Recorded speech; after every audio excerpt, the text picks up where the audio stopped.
Olá, gente. Professor Marcos Dominici. A gente vai continuar nossas aulas das atividades curriculares complementares e hoje a gente vai falar de linguagem artística visual. Só que eu quero que vocês não esqueçam de seguir a gente lá nas redes sociais, no Instagram, @plataforma com Salve Dia, tá cheio de material novo aí, tem até uma dica que eu deixei recentemente, e no canal do YouTube, né, Plataforma com Salve Dias. Bom, para a gente entender o que é essa linguagem visual, como é que a gente consegue perceber e reconhecer que é uma coisa que vocês precisam muito fazer, a leitura visual. Só na prova o professor colocou, faça a leitura visual da obra, você não faz nem ideia de como começa. Só que vocês já fazem essa leitura visual bem mais do que você imagina. Como assim, professor? Na hora que tu pega aquela rede social e vai fazendo assim com o dedo, né? Que tu passa aquela rede social que é só imagem, tu diz, nossa, né? Que pessoa é essa? Nossa, que imagem é essa? Nossa, que vídeo legal. Isso é a linguagem visual, já que você está vendo.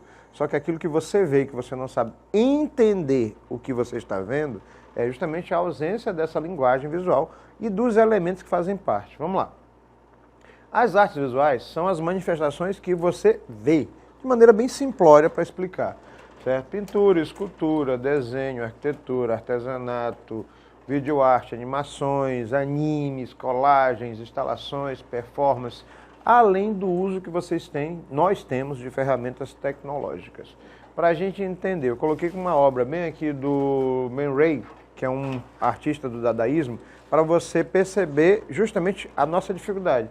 E, professor, o que seria isso? Bom, eu tenho um ferro de passar das antigas, cheio de pregos, né, rebites na ponta, mais a caixa onde ela estaria colocada. O que isso significa? Pois é, como é que você vai tentar fazer a leitura visual se você não consegue compreender quais são os elementos dessa leitura visual? Cador ou um ready-made, o que é um ready-made? Isso não cai no Enem, isso despenca, se joga assim de paraquedas. Né? É uma das obras mais emblemáticas do dadaísmo. No fundo, não é assim tão diferente do meu ferro de engomar. Alguém perguntou, como assim? Sim, com esse você se machuca e com o outro você se queima. Isso é uma metáfora. De alguma maneira, o ferro é feito para te machucar, para te queimar, para te ferir. Né? Que ferros você tem na vida que te machuca ou que te fere? Que situações você tem na vida que te machuca e te fere? Professor, é uma metáfora. Perfeitamente. Aqui, uma obra da Frida Kahlo, uma pintora mexicana, né, que sofreu um acidente aos 18 anos de idade. E como ela se via, professor, que quadro estranho é esse? Pois é, ela está deitada na cama, nua, a região da área genital e do quadril para baixo está toda sangrada na cama, e aí ligado a ela tem várias situações, inclusive um feto, útero, entre outras coisas. O nome da obra, A Cama Voadora, né, de Frida Kahlo. Fala sobre um episódio doloroso da vida dela, onde ela perdeu uma e várias outras crianças, porque o útero foi danificado e teve vários abortos. Bom, esses abortos consecutivos acabaram fazendo com que ela tivesse uma relação muito peculiar sobre como ela via isso, e aí ela coloca no quadro. Como é que eu saberia isso? Bom, eu tenho como saber a partir do tema e da pesquisa do quadro, mas também tenho como saber quando eu começo a analisar os elementos que estão no quadro. O objetivo é justamente esse. Comunicação ou expressão visual, aquilo que você vê, desde uma camisa, desde uma blusa, desde a imagem que você olha numa rede social, que trabalha com os seguintes itens: o conteúdo, mais a mensagem desse conteúdo, mais a forma desse conteúdo e a composição. Ele faz com que você pare e fique olhando e tente entender, tente ler o que você está vendo. Esse conteúdo é aquilo que você fala, aquilo que você diz, aquilo que você expressa.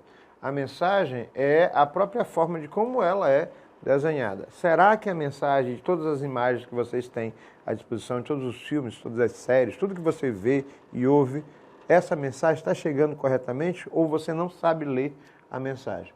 Então é necessário ter essa capacidade de interpretação.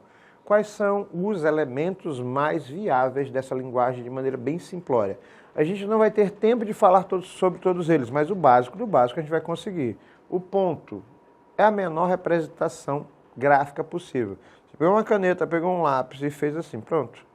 É um ponto. Tá, e daí, professor? Bom, metaforicamente falando, esse ponto pode ser só simplesmente uma marca no papel, um pontinho feito com uma caneta, ou ele pode ser, por exemplo, no mapa, uma cidade inteira. Então, nesse caso, um ponto é mais do que simplesmente um sinal gráfico. Ele pode ser uma referência. Nunca esqueci, em uma exposição aqui em São Luís, estou tentando lembrar das imagens, que havia um gigantesco quadro negro com um ponto branco no meio, né? Aí alguém questionou sobre a validade do trabalho. Leia o quadro e depois leia o título da obra, né? A situação atual do país, isso há mais de 30 anos atrás. A situação atual do país, um ponto de luz no meio da escuridão. E a gente está falando de um período bem mais complicado da história brasileira. Ou seja, o ponto, ele pode ser um só, ele pode ser vários, ele pode representar uma figura, como é o caso da Marilyn Monroe, do Bernheim, e pode representar várias outras coisas. Uma sequência de pontos dá origem à linha. O que é a linha? A linha, como eu disse, é um ponto, outro ponto, outro ponto, outro ponto e assim por diante. Só que a linha vai bem mais além. Eu digo que você quer entender como é que uma linha funciona? Coloque giz, coloque canetas, coloque hidrocores na mão de crianças pequenas e deixe ela construir uma parede pré-histórica de pinturas rupestres na sua parede, para você entender como é que funciona o processo de desenvolvimento de uma criança. Quando ela rabisca uma linha, para ela é um mundo imaginário. Olha, isso aqui é um dinossauro, isso era meu filho falando. Olha, isso aqui é isto, isso aqui é aquilo. Ou seja, a linha ela pode dar diversas formas de interpretação. E ela passa a criar mundos fantásticos, contornos, ideias, torna o que você não vê em coisa visível, palpável e reconhecível. Aqui eu coloquei o rosto de uma mulher com linhas bordadas à mão, justamente para a gente entender isso. Mas essas linhas vão desde rascunhos até formas que você encontra no cotidiano, na natureza, na cidade e assim por diante. A forma. Enquanto o ponto é a menor representação gráfica, a linha é uma sequência de pontos, a forma vai ser um agrupamento de linhas que tangenciam e se cruzam, certo? Então essas formas, elas podem ter diversos significados, elas podem ter uma vinculação arbitrária, ou seja, aleatória, mas elas podem dar formas e caráteres, tanto psicológicos quanto fisiológicos. O professor não entende nada, né? Numa sala de formato triangular, você vai se sentir oprimido, parece que tem alguma coisa fora do eixo. Numa sala em formato circular, a impressão de liberdade é muito grande. Numa sala em formato retangular ou quadrado, né, a sensação de algo que você costuma ver, porque todas as salas, teoricamente, teriam esse formato. Entre as formas, o círculo seria a mais dinâmica, o quadrado, a mais sólida. Então, eu estou atribuindo valores psicológicos e relativos em relação a essas formas. Aqui, para a gente exemplificar essa situação, composição em vermelho, amarelo e azul, de Mondrian, que é um artista do abstracionismo do início do século XX, das vanguardas europeias. Mas não é o único. As formas elas podem ser tanto geometrizadas quanto mais orgânicas. Um exemplo disso é o cubismo, que trabalha com esse conceito de decomposição de formas de maneira mais geometrizada. Então falamos do ponto, da linha e da forma. Partimos então para a textura. Eu sempre digo que é bom entender a textura da seguinte maneira. A textura é uma qualidade da superfície. Eu toquei é macio, eu toquei é áspero, eu toquei é rugoso. Então essas qualidades seriam as qualidades que você atribui para entender a textura. A textura é como a superfície se representa ou se identifica, ou como você toca nela e identifica.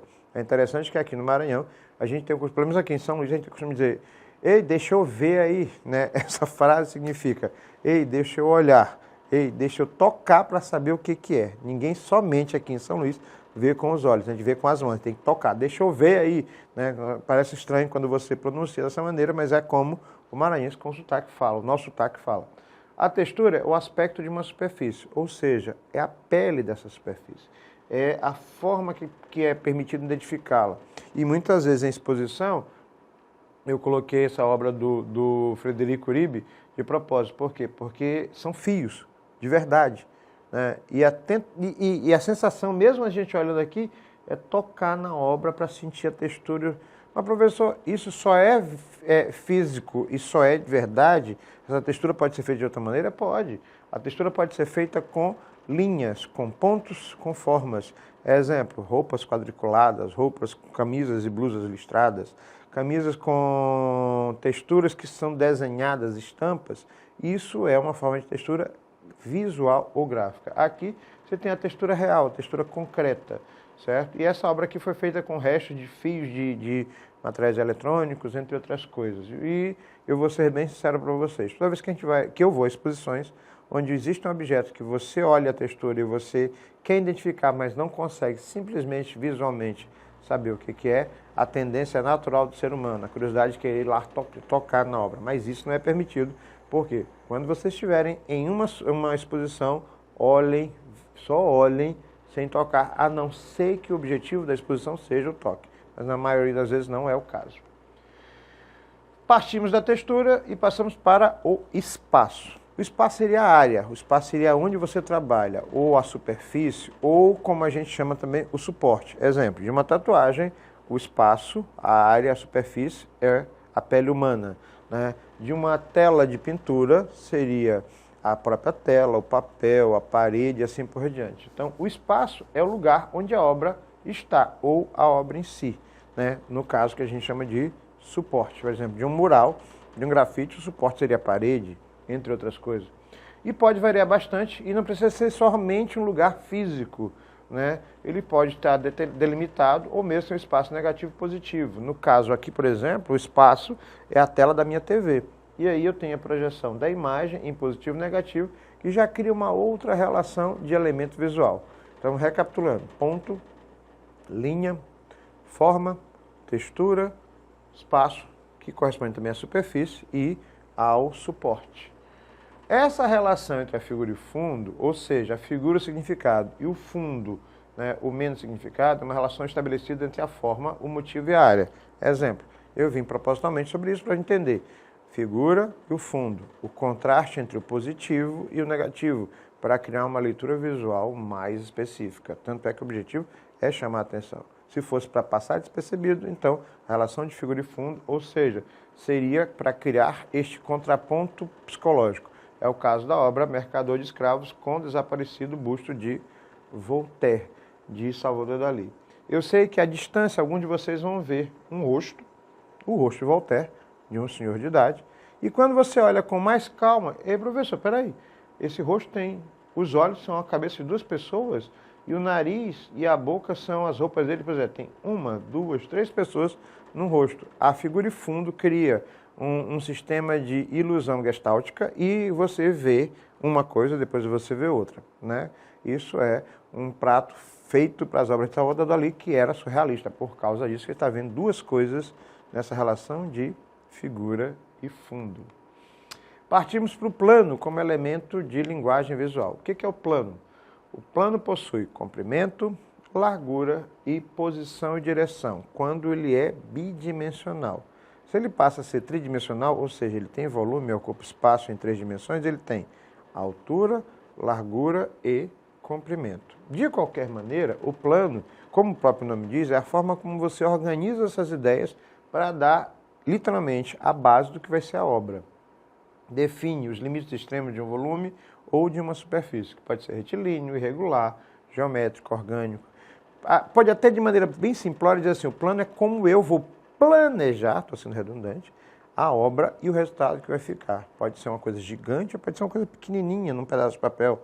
Pode ser num guardanapo, pode ser num campo de futebol gigante. Depende muito de você, como você estabelece o seu processo criativo. Aqui na imagem são planos irregulares, ou seja, não tem um padrão, que podem ser usados em estampas, por exemplo, de cerâmicas.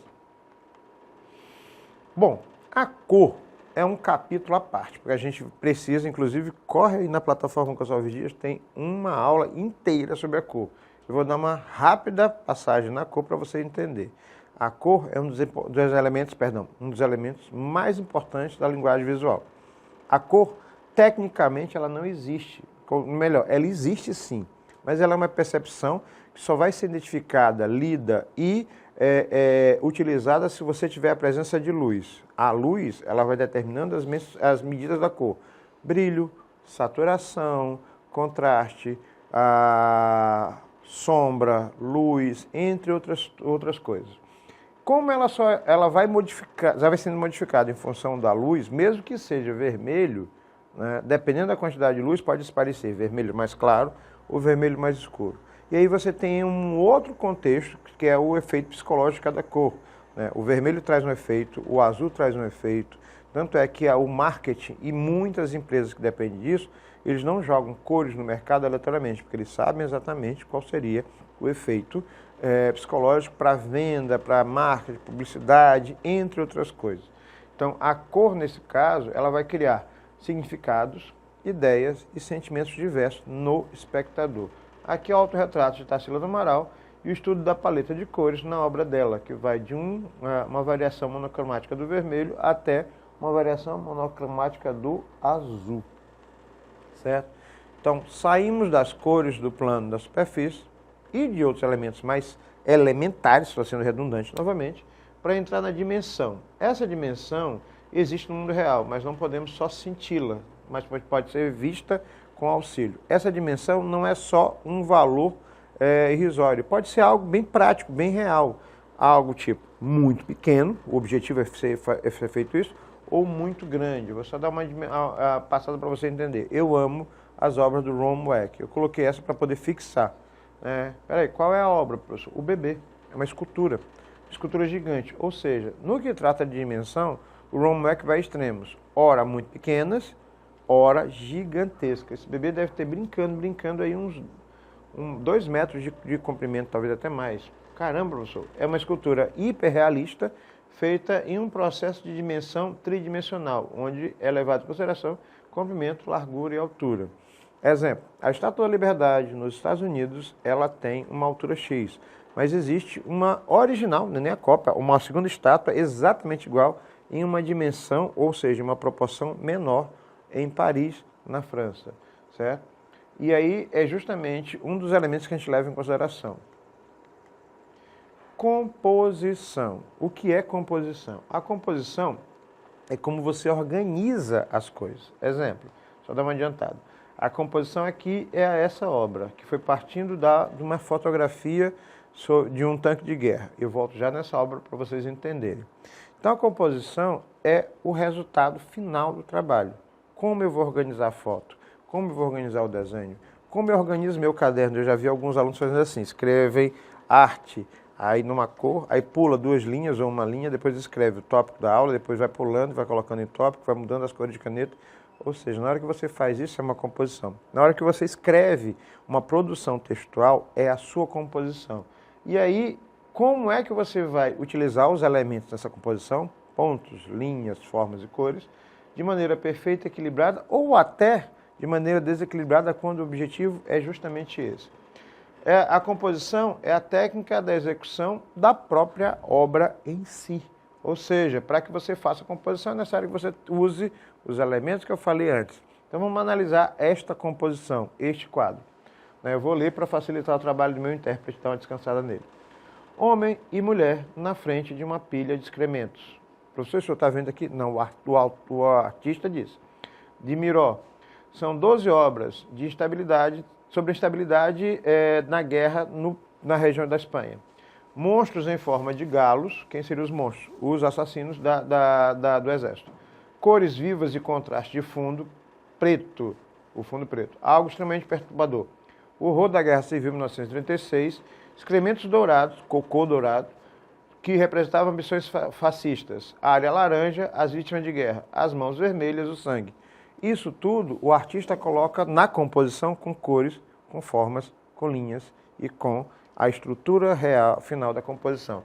Ele vê isso aqui, mas ele não pode pintar isso aqui. Então ele pinta a forma como ele vê isto para não ser preso. Agora eu entendi, professor. Para se analisar uma composição, é necessário que você analise elementos diversos dessa composição, tipo os intelectuais, ritmo, peso, contraste, unidade. Isso aqui é como você vê a obra, como a obra te toca, o que você analisa, entre outras coisas, certo?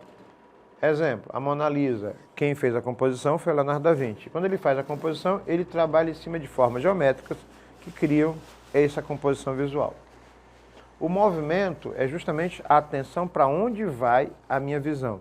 E esse movimento, ele cria a sensação de ação assim por diante. Exemplo, é um estudo com formas, mas pode ser, por exemplo, facilmente um elemento da natureza. É a forma e o movimento da composição. E por último, o ritmo. O que é o ritmo? É uma sequência. E ele existe ou na natureza ou ele pode ser criado a partir dos elementos. Aqui ao fundo, no nosso estúdio, tem um ritmo das placas que revestem o estúdio, que seguem uma sequência específica. Por exemplo, os casarões coloniais de São Luís, não só os azulejos, mas as sacadas seguem um ritmo padronizado, né? Esses ritmos, eles se estabelecem através de ícones, de gráficos, diagramas, desenhos, e dependendo da mensagem, eles podem ser constantes, seguem uma sequência específica, pode ser uma estampa, por exemplo, pode ser as linhas do caderno de desenho ou do caderno comum, ritmos alternados, que se alternam e criam outras estruturas, ritmo circular ou gradual, pode ser crescente ou decrescente, certo? Simétrico, como os azulejos de São Luís, você tem em sistema de rebatimento. Os radiais, né, que criam formas circulares, a gente trabalha muito em cima delas. E, para finalizar, para analisar isso, eu quero que você comece a pensar que uma obra, quando é vista, ela tem uma série de elementos, não só o que você vê. As cores foram usadas para quê? Quantas pessoas estão na obra? Do que trata? Qual é a temática? Então, Paixão de Cristo, Paixão dos 5 Mártires de Marrocos. 5 freis, 1, 2, 3, 4, 5, parecem pertencer a uma ordem mendicante. Não conseguimos perceber quem são. 2 pessoas, 1, 2, 3, 4, 5, tem 2 mortos aqui, tem uma cabeça decepada também. O enquadramento aponta para um contexto muçulmano, por causa das roupas do formato das espadas. A habitual presença de personagens apresentados como árabes aponta para este fato. Eu coloquei a ponta do iceberg aí para você fazer uma leitura através dos elementos visuais que tem na obra. Então, quando forem fazer isso, por favor, corram lá nos elementos para entender esta leitura e fazer uma leitura correta. E outra coisa, não esqueçam de acessar o plano de estudo para maiores informações. Isso aqui só é a pontinha do início do trabalho de vocês. Professor Marcos Dominici, professor de arte. Um abraço, gente. Fui!